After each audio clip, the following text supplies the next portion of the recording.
Mission to Margin is the business of healthcare. About 7 years ago, conventional wisdom told us never get into a car with strangers and don't meet people on the internet. Yet how many of us took an Uber here? I took an Uber here today, right. Literally summoning a complete stranger and got in their car and they drove me here. So I think our world has been flipped upside down by digital technologies. A lot of pharmaceutical companies should be watching out for digital therapeutics. There are certainly startups out there that say our app or our digital platform can be just as effective or efficacious as taking a pill. And so maybe 5-10 years from now, we as a pharmaceutical company may not be just selling our pill, but it may be a pill with a companion app or a companion diagnostic. We've done a really interesting partnership with Conexa, putting wearables into our early stage clinical trials. The hypothesis there was to say, how can we understand or how can we begin to track the data that's happening outside of that 30-minute clinic visit, maybe once a month? By starting to see potentially new correlations, we can glean new insights that may lead to predictive models, or potentially digital disease phenotypes, if you will, to say this is another way to kind of diagnose a disease or understand its progression.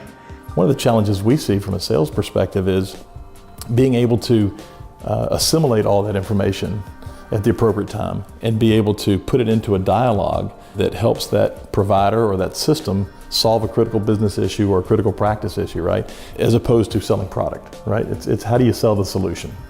I think the challenge is that's how we've always done it syndrome. So getting the commercial side, the sales team to actually change behavior is a tough thing.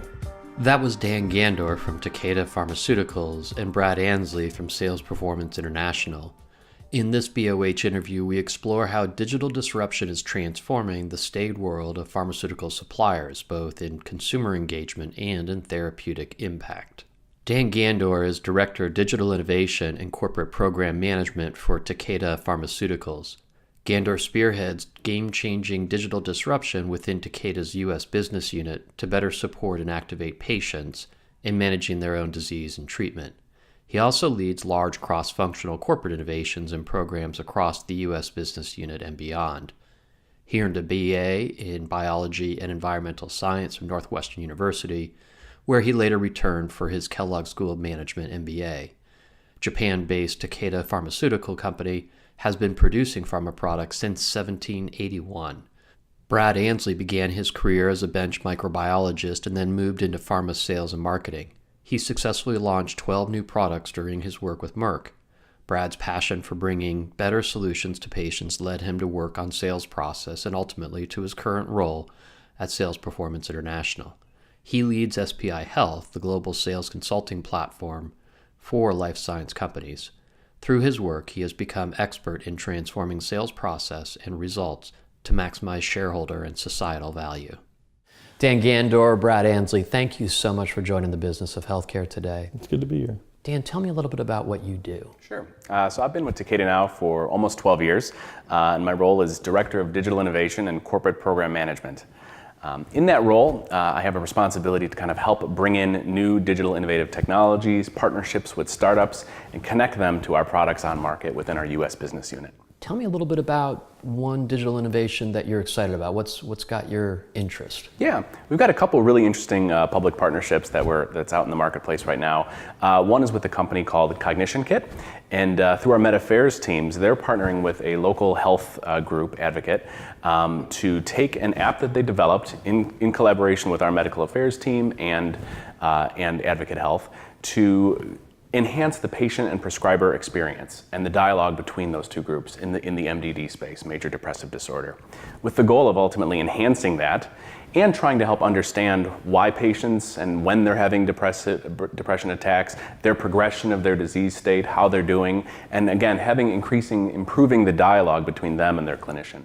So the idea is that interaction occurring through a digital app between the practitioner in that data is an incremental value to the clinical value of the prescription drug. Exactly. The idea is, this app allows the patient to track and understand first off themselves how they're doing, how they're taking their medication or not, how they're feeling day by day, what their symptoms are, as well as understanding in the case of this particular test, kind of their cognitive benefits, improvements, or decline to understand is how are they feeling, or how are they able to do cognitive tasks.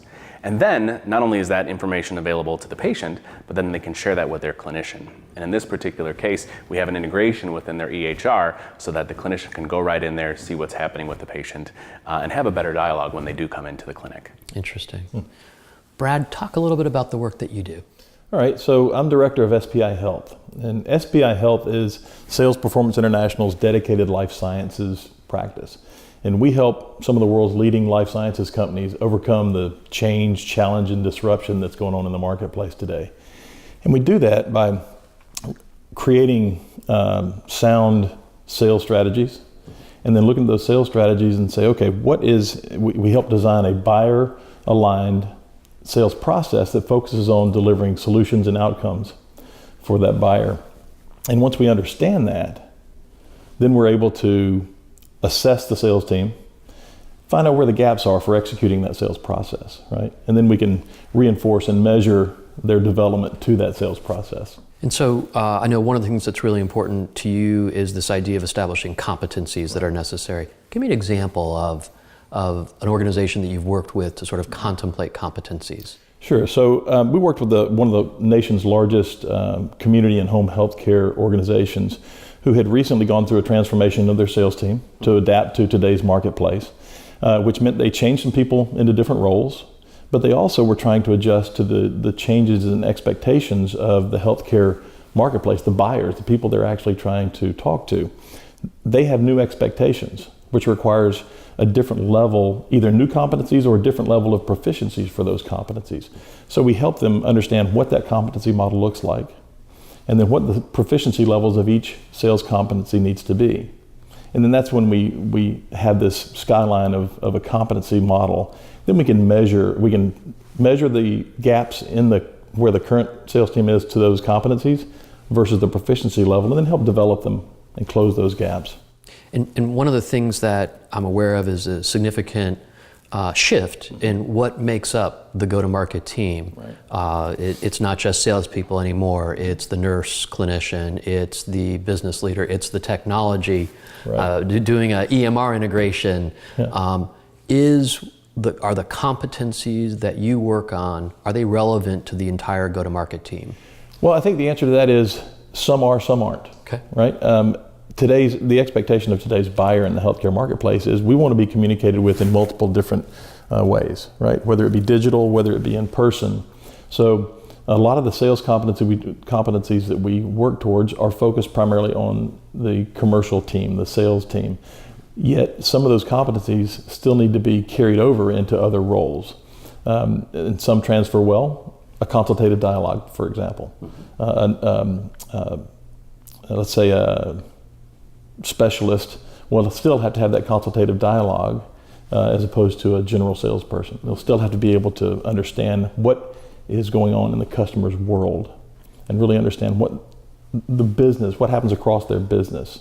So yeah, they some do, some don't. Dan, you're right in the thick of change. Tell me about what do you think, compared to 5 years ago, what are the most important changes that have occurred? Yeah. I think you touched on it before, but it's customer expectations, consumer expectations. 5 years ago, actually about 7 years ago, conventional wisdom told us never get into a car with strangers and don't meet people on the internet. Yet how many of us took an Uber here? I took an Uber here today, right. Literally summoning a complete stranger and got in their car and they drove me here. So I think our world has been flipped upside down by digital technologies, the ability to have an Airbnb instead of a traditional hotel room, and we at Takeda are thinking about these as potential disruptors to our industry and beyond. But I mentioned the consumer expectations. We have Amazon. We're able to get products within 2 days or sometimes within hours if it's in certain markets. And I think that needs to carry through, not just with our patients as customers, but with HCPs as well, because they're able to get information at their beck and call, how they prefer in the mechanism, how they want it, when they want it. And I think similarly, we have to have our sales forces and our other marketing tactics reach them in the way that works best for them. That's interesting you say that, because the expectations, back to the HCP expectations or the buyer's expectations, they do have information at their fingertips. And what we've seen is that sales representatives that can't come in and deliver value over and above that really have a hard time delivering the value that's expected in today's marketplace. That they need to come in prepared with that situational fluency, if you will, to understand the whole business and to marshal all the resources that their parent company has to deliver to that clinician. That's right. Yeah. They also need to have the ability to understand what's going on around them. Yep. If you think about it like a hub and a spoke model, Right. there's all these different spokes where a physician may be attending a congress that weekend, opening an email earlier that day or later that night, and that's information that our representatives can use to better direct, what their conversation is going to be about, or frankly determine when's the best time to reach them, or maybe they shouldn't go in and talk to them today because it's not the right time. Right.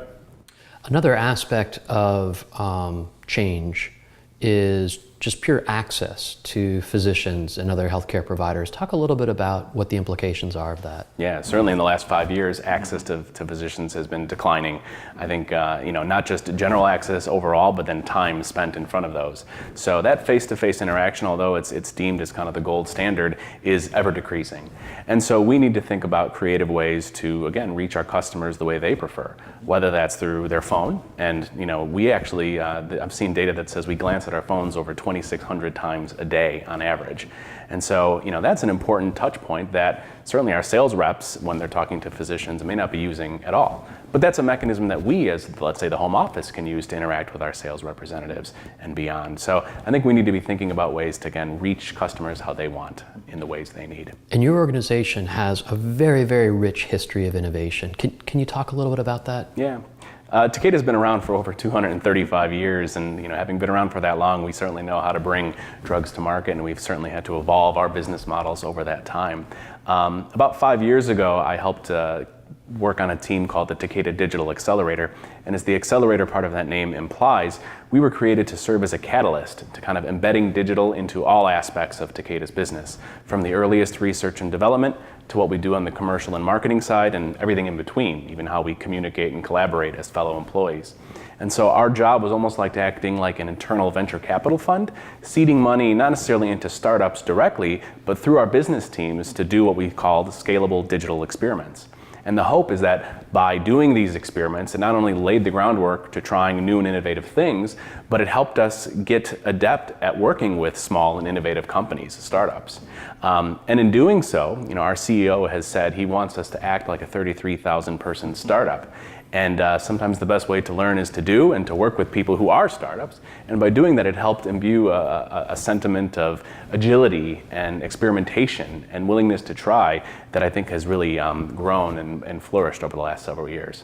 That's interesting. In my experience in pharma in the past, it was always let's test, bring it back, fix, test, bring it back. Now in today's instant world, it's let's put it out there. And we'll adjust as we go, right? Yeah, and I mean, no doubt we have a lot of strong regulations Sure. that we need to abide by, and I think, but part of our process and the reason why we wanted to kind of create this culture of experimentation was to do just that, try things, potentially fail, but in a controlled and smart fashion.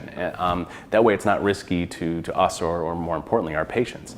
And I think over that time, in the last 4 to 5 years, we've done experiments from wearables and clinical trials to virtual reality on the commercial and marketing side, and really transforming even internally how we work and talk to each other as colleagues. Tell me about a moment where, as you were doing that work, you had that gestalt moment, that moment of, wow, this is really cool. I fortunately get a lot of those moments. Okay, I had a feeling. Whether it's seeing certainly something that you've worked on for months, or an idea that was more just a concept in a glimmer in somebody's eye, coming to reality and seeing it in the hands of patients or prescribers, and them going, wow, this is really great. I think that's a wonderful feeling. It's also great to know that we've done something for the first time ever within our company, and there's lots of examples of that. As a matter of fact, that was our primary funding decision factor was, is this new to us? Because if it's something that's been done before and just kind of stepwise innovation, we thought the business should be doing that on their own. What we wanted to use our experimentation fund for was things that were completely new and kind of new ground for us to play around with. Interesting. So this idea of innovation in real time, how does that fit into the sales organization? Can it fit into the sales organization? Well, I think it can. And to your point earlier, we are heavily regulated in this industry, so you have to be careful about what you innovate and how you roll things out. I think the challenge is that's how we've always done it syndrome. So getting the commercial side, the sales team, to actually change behavior is a tough thing. right? And I imagine you'll agree, you start trying something new that's out of the ordinary. It's not just let's implement one thing, it's how do we make this stick? How do we change behavior so that this is not just a one-time or a one-off piece? So there's change management involved, whether you're talking about introducing a new digital format or whether you're talking about changing behavior to meet the expectations of a clinician. So that's one of the big pieces, is making sure that you've got support throughout the organization, as you do, and to make this stick and to really reinforce this over time, so that's not just a one and done. In the external audience, healthcare providers, the senior decision makers and health systems and payers, I'm assuming those are your three critical path audiences. Is that correct? Yeah, of course, patients, prescribers, and payers. That's kind of the three Ps. Yeah. and so what are the digital implications there in terms of creatively engaging those audiences digitally? Yeah, well, I think there too, just like consumers don't like necessarily cold calls, either in person. Certainly nobody likes a solicitor coming to their door, and they don't necessarily like a phone call at random hours of the day. They might prefer first an email, or even just seeing things kind of in their daily flow. I think good marketing doesn't feel like marketing. It's at the right time in the right way. So that may be, seeing something when you're in the hallway at a congress or a convention. That may be looking at a banner ad as they're perusing their physician-based social network or whatever tools they're using. So I think we need to be thinking long and hard about our customer experience, again, be it patient, prescriber, or payer, where they're going, what they're doing, and where our messages kind of fit within that. And certainly to be ready when they want to be talked to, or certainly when they want to have that face-to-face interaction, to be certainly ready to go and jump at that opportunity when it presents itself, and to give our customers the ability to kind of raise their hand and say, I'm ready. But that's a very different model, I think, than of several years ago, which was simply bring out an army of Salesforce and sales representatives to kind of blanket the country with calls and details. Do you feel like if you had to think about the most important change in competency amongst today's sales organization, what would you say that competency is? I think one big one is the ability to kind of think about the entire ecosystem of what's going around their customer, and to really put themselves in the customer's shoes, to be more patient-centric and to be much more customer-centric. That's probably the most foundational competency to have. But then the ability to kind of look at all the other data points and suggestions and information that we can put in front of them to help them be smarter and more efficient when they're doing their sales calls and sales plannings and things like that. That's another big competency that we've had to develop over the last several years. How do you develop that competency? How do you, as an organization, imbue that into the organization? Yeah. Well, for us, it's first off making sure we've got the right technical capabilities first, which has been, and that's part of our model, is to experiment and try new technologies, try new analysis techniques, try new presentation and visualization techniques.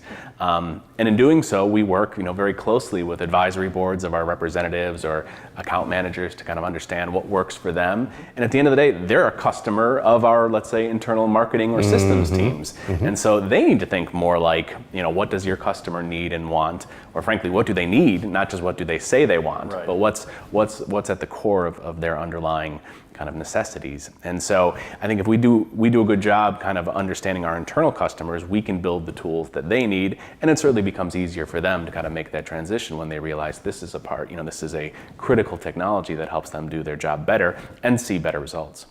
You're one of the things that I found really interesting was your phrase, apps as a therapeutic. Talk about that. Yeah. Well, talked a little bit before about, industries being disrupted, whether it's, Airbnb to the hotel industry or Uber to the taxi and limo industry. And, I think a lot of pharmaceutical companies should be watching out for digital therapeutics. There are certainly startups out there that say our app or our digital platform can be just as effective or efficacious as taking a pill. And so maybe 5-10 years from now, we as a pharmaceutical company may not be just selling our pill, but it may be a pill with a companion app or a companion diagnostic to, one, help get our medicine, let's say, assuming it's a pill, in the hands of patients at more appropriate times, or recognizing patients when it's the opportune moment that they should be on our medication, and the ability to kind of support them with their journey from adherence tools and techniques to who knows what. In the case of MDD, major depressive disorder, there are applications out there that might be able to indicate whether somebody's kind of progressing towards a depressive kind of attack. Just by tracking how much they walk around their house or texting their friends and things like that. So we've got these amazing computers in our pocket tracking many, many different items.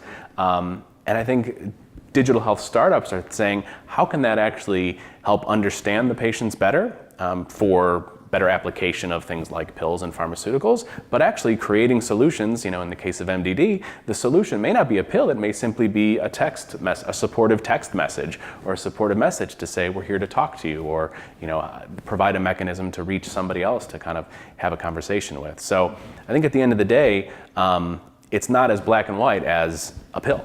I'd like to go back for a second and talk and comment on, Dan, what you said about making sure that the sales team has all the information they need, right, and providing them that, whether it be through technology or at the right moment, whatever the case may be. One of the challenges we see from a sales perspective is being able to assimilate all that information at the appropriate time and be able to put it into a dialogue that actually puts it together in a manner that helps that provider or that system solve a critical business issue or a critical practice issue, right? And to be able to come to work with that clinician to say, okay, here's how I see the information. How's this impacting your practice? What solution do we have that can help you solve that critical business issue, right? So really focused on a solution, using that information to focus on a solution or a critical business or practice issue, as opposed to selling product, right? It's how do you sell the solution? Well, at the end of the day, it's not about having a canned marketing message that is simply puked out at customers whenever they're told to. It's about listening to your customer, having the ability to have dynamic sales materials and information and tools to really meet their needs and create solutions on the fly. And digital helps enable that for sure. Thinking of your sales organization as one of your internal customers, as you observe that organization shift and change, how much have you tried to influence that group to adopt digital? Has it been a push or has it been a pull? I think, like most human beings, it's a bell curve, and there's people who get it, are eager to work with these new tools and see the value that it can provide, and they're the early adopters in their personal life as well as early adopters at work. And you've got certainly the technology laggards who may be kind of fighting a little bit tooth and nail on trying the newest thing. But I think like any bell curve, you've got a lot of folks in the middle who, with appropriate change management and education, I think they're ready, willing, and able to kind of take the leap forward. And certainly, as I mentioned before, our company is trying to take a much more agile, nimble approach, act more like a startup. And so I think there is a culture of, we're willing to try new things, and we certainly recognize that we have to be innovative to continue to survive and thrive. In your work of experimenting with self-monitoring in clinical trials, you've broken some new ground there. Can you talk a little bit about that? Yeah, sure. Well, we've done a really interesting partnership with Conexa, putting wearables into our early stage clinical trials.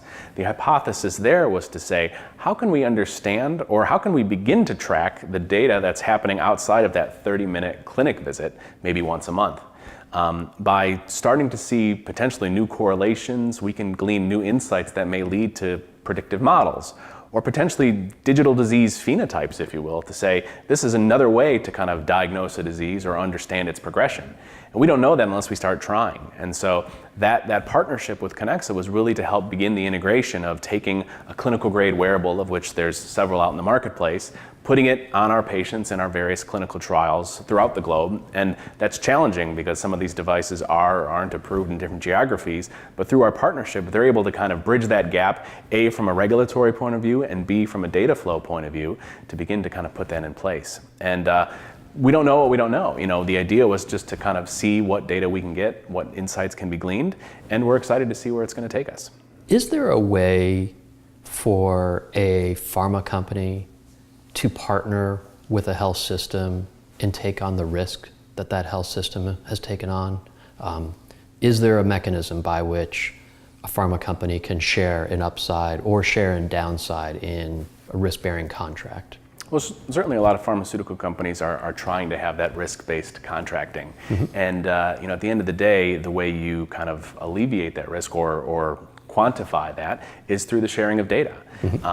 And the proving of outcomes. And so that's certainly, it's been a challenging kind of nut to crack, but I think at the end of the day, we've been starting to see success with having these digital tools provide the vehicle for A, sharing that data, and or B, gathering that data in the first place. And I would think that's a key area too, is being able to work with your partner, whoever that partner is, in sharing the data. That's a big gap right now, is to have that partnership, because that's how you're going to track the results and ultimately the risk or lack thereof, right? So I think it's one of the big gaps. I think you identified a key one. So thank you both so much for joining the Business of Healthcare today. It was a pleasure. Likewise, thank you. Thank you for joining the Business of Healthcare. You can find us at www.bohseries.com or by searching on Business of Healthcare wherever you listen to podcasts. We would love to hear about your innovation proven to elevate healthcare mission and margin. Join us next as we continue our series on innovations in the pharma and device supply chain. Our videographer was TJ Ingracia. Our production assistant was Nat Sharp. Our research assistant was Amy Lamb. I'm Matthew Hannes, founder and executive producer of Business of Healthcare.